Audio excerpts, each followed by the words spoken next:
நம்ம கையில எப்போ காசு இருக்கோ அப்போ போடலான்ற மாதிரி ஒரு டிஜி கோல் ஸ்கீம் கொடுக்குறாங்க. அதை நீங்க ட்ரை பண்ணுவீங்களா? அது எந்த அளவுக்கு யூஸ்ஃபுல்லா இருக்கும்னு நினைக்கிறீங்க? கண்டிப்பா யூஸ்ஃபுல்லா தான் இருக்கும். அதை நம்பலாம். கண்டிப்பா இது ஹெல்ப்ஃபுல்லா இருக்கும். ஓகே, கண்டிப்பா ட்ரை பண்ணலாம். நான் ரெண்டு பொம்பளை பிள்ளை வச்சுருக்கேன். நான் எப்படி அதை மேனேஜ் பண்ண போகிறேன்? இன்றைக்கி பார்த்தீங்கன்னா இப்போ என் பிள்ளைய வந்து காலேஜில் சேர்க்கறதுக்கு அந்த கோல்டை தான் இன்னும் பேங்க்கில் அடகு வச்சு காலேஜில் சேர்க்குறோம். ஸோ அது ஒரு யூஸ்ஃபுல்லான ஒரு இது தான். சேவிங் பண்ணணும். ஏன்னா மிடில் ஃபேமிலிலாம் ரொம்ப தள்ளாடும். நாங்களாம் ரொம்ப தள்ளாடுறோம்.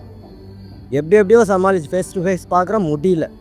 பர் டே அப்படின்னு சொல்ல ஒரு 1000 rupees, per month 30,000 rupees middle ஃபேமிலியோட செலவு. இப்போ நான்லாம் வந்து ஒரு 100 ரூபாய்க்கு ஒரு பொருள் வாங்கினேன்னு சொல்லலாம் யோசிக்கல. இப்போ யோசிக்கிறோம், ஐயோ தப்பு பண்ணிட்டோமே சேர்த்து. இன்னைக்கு தினக்கூலிக்கெல்லாம் டெய்லியும் கொடுத்தாங்கன்னா ஈஸியாக ஏதாவது ஒரு பொருள் வாங்குவாங்க தங்கத்தில். எனக்கே சங்கடமாக இருக்குது. மூக்குத்தி மட்டும் தான் போட்டிருக்கேன் பிள்ளைக்கு அடுத்தபடி சொல்கிறாங்க, சங்கடமாக இருக்குல்ல. இது ரொம்ப சந்தோஷம்தான். எனக்கு ஒரு பொம்பளை பொண்ணு இருக்குது. அவ்வளோவா பின் காலத்துக்கு கொஞ்சம் சேர்த்து வச்சாலும் ரொம்ப சந்தோஷம்தான். இதே 100 ரூபாய் 200 அப்படி போட்டு வச்சுக்கினே வந்தால் நம்மள ரொம்ப லக்கி தான்.